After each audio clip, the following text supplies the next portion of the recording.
रात के सन्नाटे में जब इंसान आसमान की ओर देखता है तो उसे अनगिनत सितारे टिमटिमाते दिखते हैं। उनमें से एक छोटा सा तारा है प्रोक्सिमा सेंटोरी।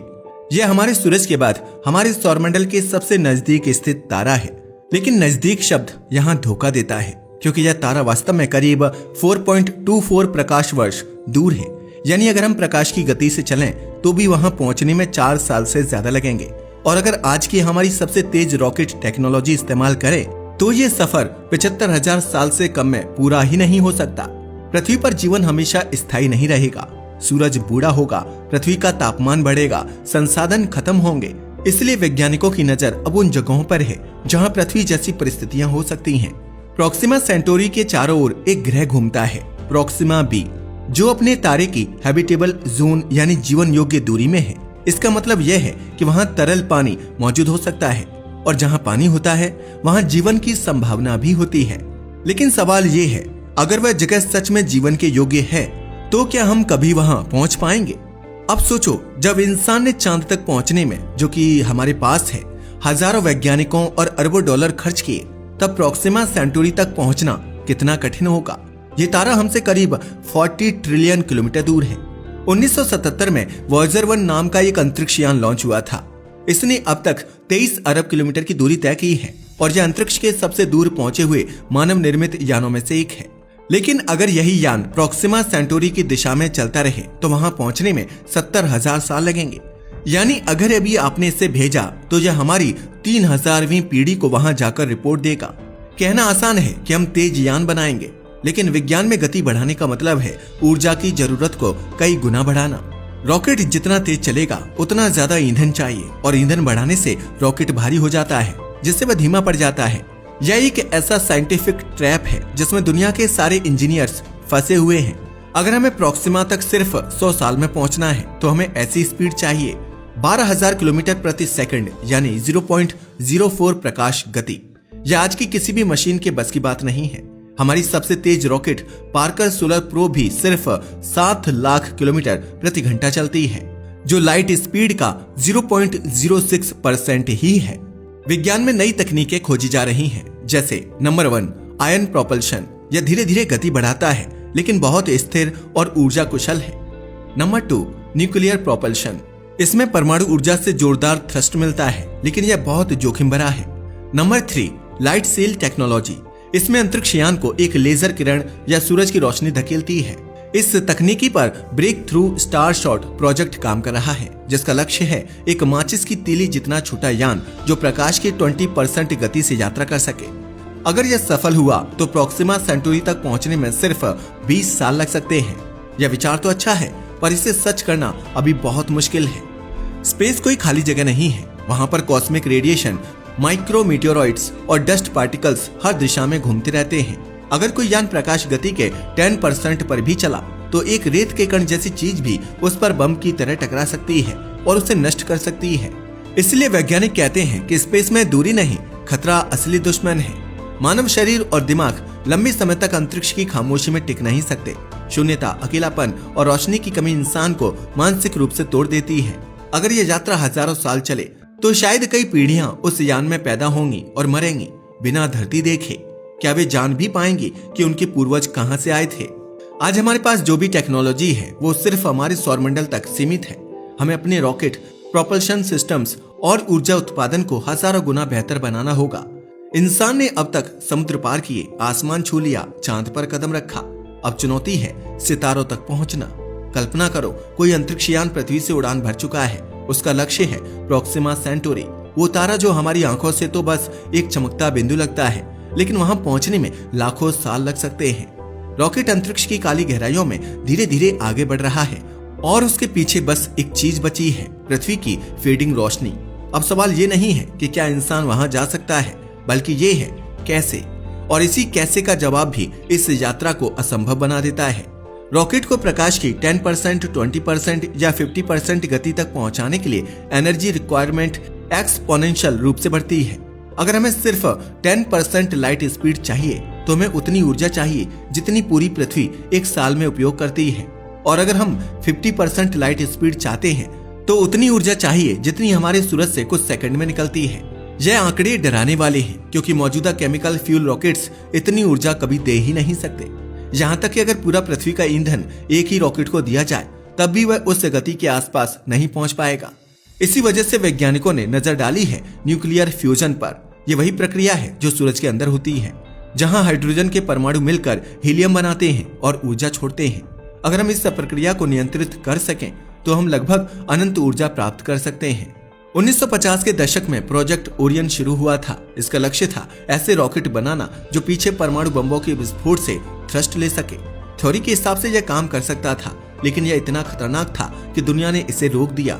सोचो, हर सेकंड में एक न्यूक्लियर धमाका सिर्फ एक रॉकेट को आगे बढ़ाने के लिए। अब विज्ञान की नजर है फ्यूजन प्रोपल्शन सिस्टम्स पर, जैसे डेडलस प्रोजेक्ट और इकारस इंटरस्टेलर। इनका मानना है कि अगर हम हाइड्रोजन को नियंत्रित फ्यूजन में बदल सकें तो हम 0.1 से 0.2 लाइट स्पीड तक पहुंच सकते हैं, लेकिन यह अभी सिर्फ गणनाओं और प्रोटोटाइप्स तक सीमित है। साल 2016 में एक बड़ा ऐलान हुआ, Breakthrough Starshot project. रूसी अरबपति यूरी मिलनर, वैज्ञानिक स्टीफन हॉकिंग और अन्य वैज्ञानिकों ने मिलकर एक ऐसा मिशन प्रस्तावित किया जो इतिहास बदल सकता है। इसका विचार सरल था लेकिन अविश्वसनीय। एक माचिस की तीली जितना छोटा स्पेसक्राफ्ट जिस पर एक लाइट सील लगा होगा। धरती से विशाल लेजर बीम्स उसे इतनी ताकत से धकेलेगी कि वह 20% प्रकाश गति तक पहुंच जाएगा, यानी वह 20 साल में प्रोक्सिमा सेंचुरी तक पहुंच सकता है। सुनने में आसान लगता है, लेकिन इसमें सैकड़ों समस्याएं हैं। लेजर को अंतरिक्ष में सटीक दिशा में फोकस करना लगभग असंभव है।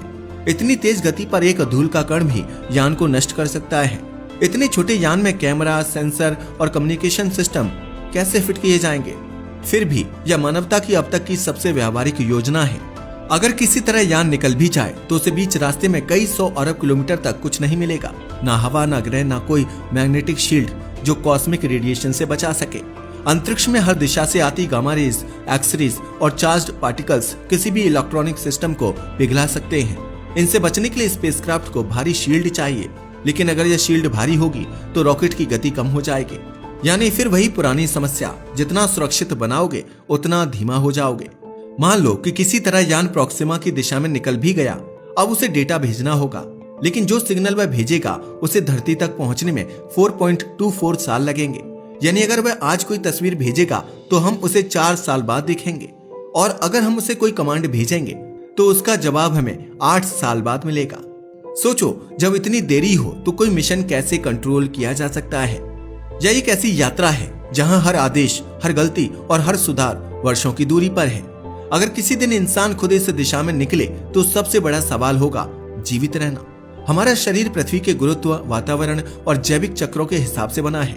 स्पेस में महीनों रहकर ही हड्डियां कमजोर, मसल्स पतली और दिल की कार्य क्षमता कम हो जाती है। अब कल्पना करो सालों या पीढ़ियों की यात्रा में क्या होगा।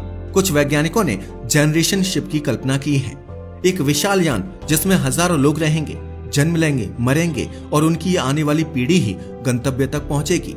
इस पर हमने एक ऑलरेडी वीडियो बना रखा है, आप डिस्क्रिप्शन में दिए गए लिंक पर जाकर उस वीडियो को देख सकते हैं। पर सवाल है, क्या इतने लंबे समय तक इंसान अपना उद्देश्य याद रख पाएगा, या समय के साथ वे अपने मिशन को ही भूल जाएंगे?